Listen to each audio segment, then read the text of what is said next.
Guys, today is a really crappy day in New York. It's gloomy, there's no sun at all, it's entirely overcast, but I think it might be a little bit worse currently in the MCU, especially after the cliffhanger ending to Avengers Infinity War.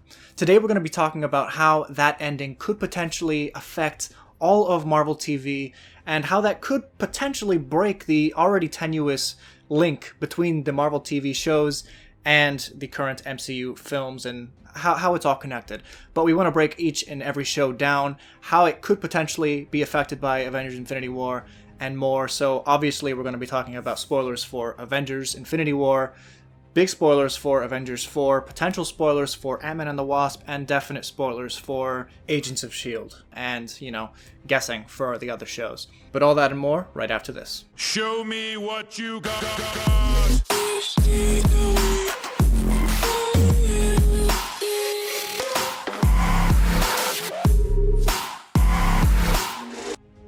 How's it going, guys and geeks? Welcome to the Geek Critique Show. My name is Dakota, and Jenn, unfortunately, is not with me today. She wanted to be here. She wanted to have a discussion about Marvel TV and how Avengers Infinity War impacts the rest of the Marvel TV shows, but she's not feeling well at all. Allergies are hitting her really hard, so if you want to let her know to feel better, just leave a like on this video or send a nice thought down in the comment section down below. She'll be reading those comments today, so thanks guys in advance. The first thing we need to realize when considering the Avengers Infinity War cliffhanger that we received is that Thanos' snap isn't going to be permanent. We know that they're not just going to kill off franchises like Black Panther, which is one film in and over $1 billion worth of revenue, one of the highest grossing films of all time, and it's still doing really well at the box office months later.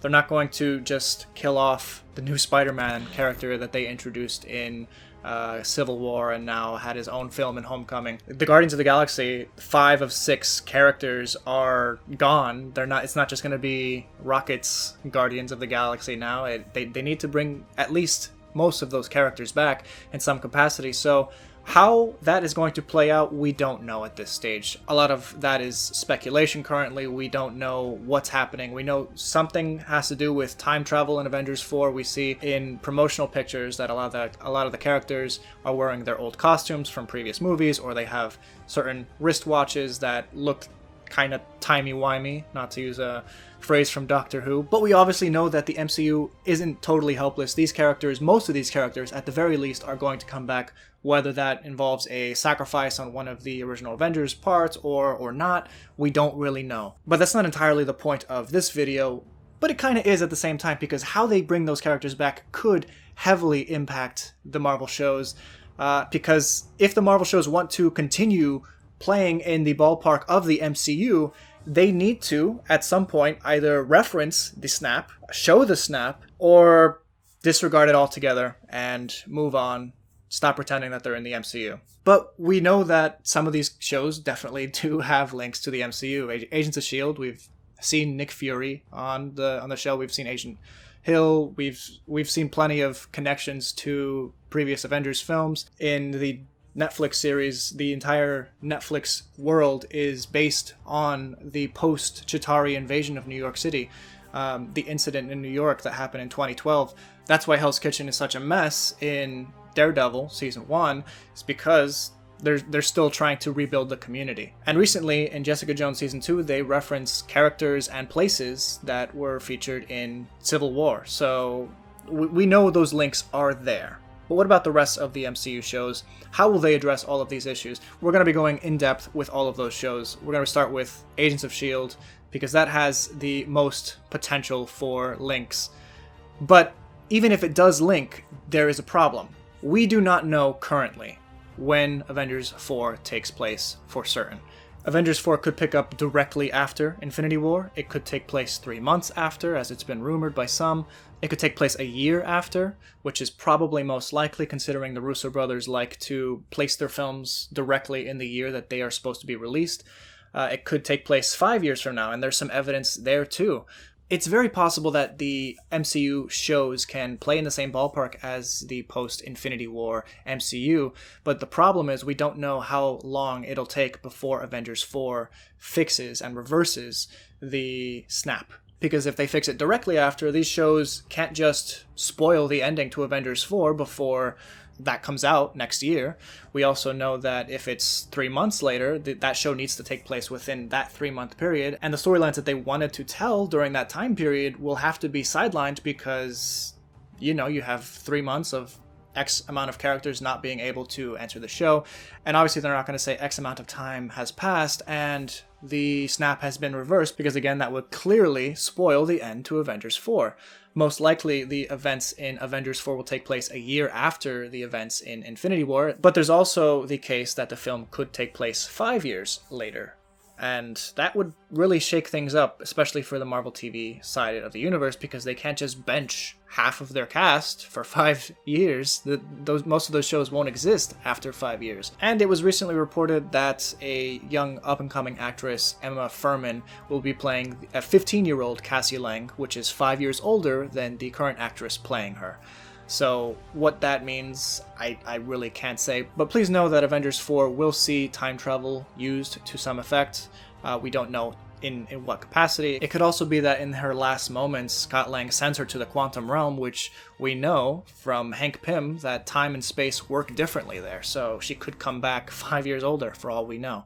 We really can't say at this point. I tend to believe that the film will take place about a year after, maybe 9 months to a year after. And it's funny because I was literally writing a theory. I was coming up with a theory that Gwyneth Paltrow's character, Pepper Potts, was pregnant with Tony Stark's son or daughter. We don't know at this point. But I had that theory going. I was coming up with quotes from the film and films past to make a video about it. And then Gwyneth Paltrow just releases an interview where she just lets slip that a decade's passed and now Tony and her have a kid. What? Okay, so that leaves me to assume that at least 9 months have passed since Infinity War to Avengers 4, most likely a year, because that's the elapsed time in real time that the audience would be viewing. But how will the MCU shows handle the time jump? How will the MCU shows even handle the snap? Most likely, Marvel TV didn't even know that that was happening. Over the past 3 weeks, we've seen several teases at what is happening in Infinity War within Agents of S.H.I.E.L.D's personal timeline. So we kind of have to figure out what's happening with Infinity War currently. So in episode 19, Kane tells Daisy, Aliens, Have you seen all this weird stuff happening in New York? No, I can't watch the news. It makes me crazy. So that's clearly after Cull Obsidian and Ebony Maw attack New York City. Then in episode 20, we even get a Thanos name drop. Though I fear your Earth faces a far more pressing threat than anything posed by our Confederacy. Thanos and his forces have begun an assault on your world even as we speak. Well, then I've got to get down there with the Avengers and take on this Thanos. And in episode 21 on the TV, we see damage that has occurred in either Scotland or New York. We don't really know. It doesn't specify. While Talbot is introducing his new powers to his family, and he's saying he's like an Avenger now. Your dad's a superhero now. Just like those Avengers. And guess what? I even have my own superpowers. And that leaves the season finale of Agents of S.H.I.E.L.D. Season 5 to show us what eventually will happen with the potential crossover between Agents of S.H.I.E.L.D. and Infinity War, if it's even going to happen at all. Most likely, the heads of Marvel TV didn't even know that the snap was actually going to happen. Most likely, they assumed, just like the previous Avengers films, that it would work itself out in the end, and they wouldn't have to directly address it. That's not going to work here. If the Russo brothers didn't even want the cast to know that they were going to be snapped away, most likely they didn't tell Marvel TV, which kind of correlates to stuff that has happened in the past as well. In Season 1, apparently they were told very late in the game that Hydra was going to be taking over S.H.I.E.L.D. in the films, which was a very last-minute shift in Agents of S.H.I.E.L.D. Season 1. And because of the different filming structures that Marvel shows and Marvel films have, they were able to film it very quickly. Now, provided that they didn't know that the snap was happening, could they add a scene at the end, perhaps an after credits thing, like they do with every single episode? Can they add that after credits episode where half the team goes? Who would go? I think some of the most heartbreaking things would be either Fitz or Simmons, maybe Mac in front of Yo-Yo, maybe Daisy in front of Coulson.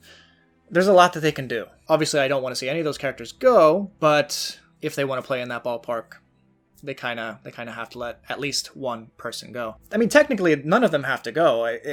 It's all statistical. Like, what are the chances that all the original Avengers team would live on after the snap? It's very unlikely, because most of the Guardians passed. Season 6 has not been renewed, so Season 5 is being written as the series finale, potentially, for Agents of S.H.I.E.L.D. Whether it will be renewed, we really don't know. Agents of S.H.I.E.L.D. Season 5 wasn't even supposed to happen, but someone up high on Disney wanted it to happen.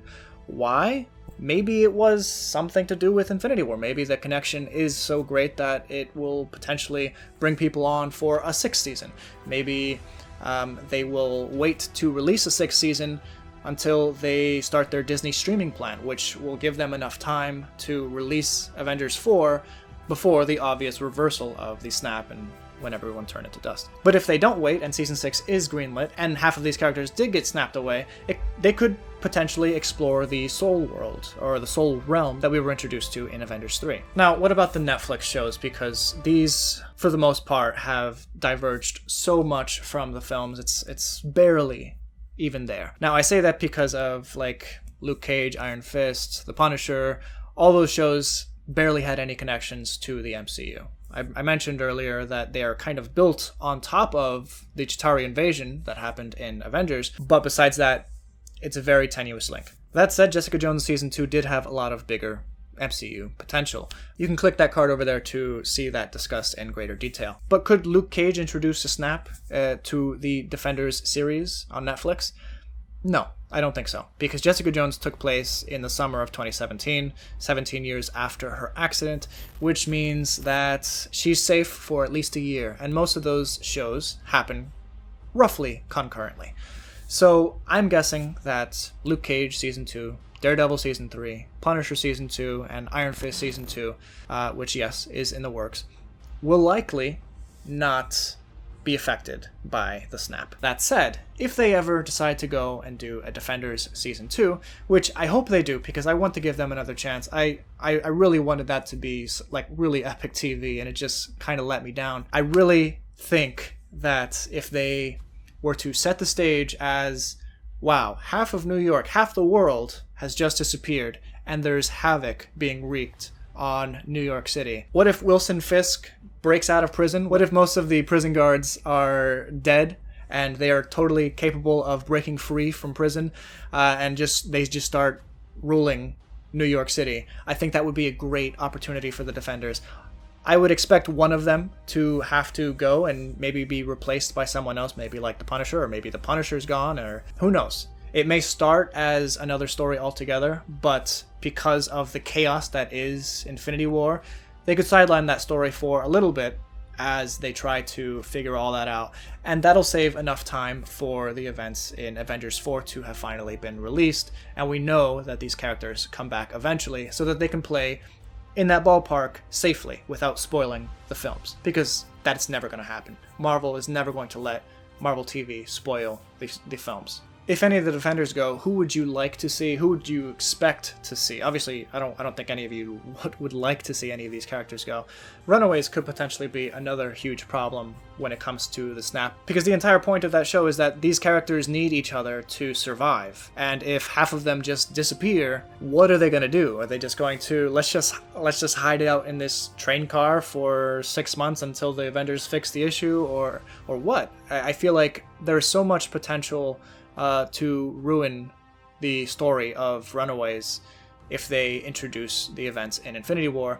But obviously, if you put a good scriptwriter on there, they can work with it. Seeing as how Runaways Season 1 takes place late 2017, the next season could take place early 2018, potentially ending on the cliffhanger that maybe Molly gets snapped away. Or maybe, true to form, half of the team is suddenly missing. That'll save enough time for Avengers 4 to answer what happens to the rest of the cast, and that could potentially introduce a really interesting plot point for Season 3, with the remaining Runaways literally running away from the world at large.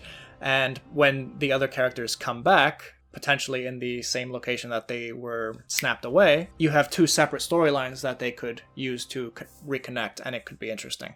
So that's food for thought.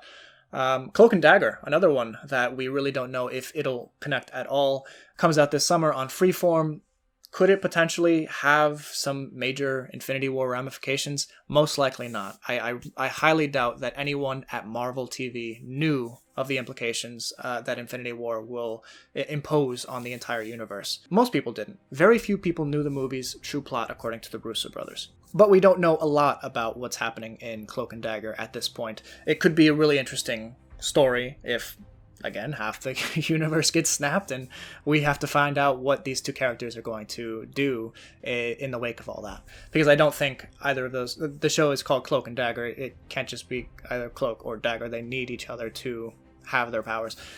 What do you guys think? Can Marvel TV pull it off? Will they pull it off? Will they just ignore it completely and, you know, just say this takes place in a separate universe within Marvel or the MCU? I want to know your thoughts in the comment section down below. Again, send Jen her well wishes and like this video if you did. Just as a heads up, I start a new job next week, so if the posting schedule is out of whack next week, don't hold it against us. We need to get used to the new schedule. This is full-time employment, like I said. Previously, I've worked part-time at my other job and part-time on YouTube. This will effectively push YouTube to hobby status. That said, I want to thank everyone who has helped support us here on this channel, whether just by, you know, viewing our content, leaving likes and comments, or whatever it is, whether that be becoming our friend over on Discord or helping us monetarily on Patreon or buying our merch even.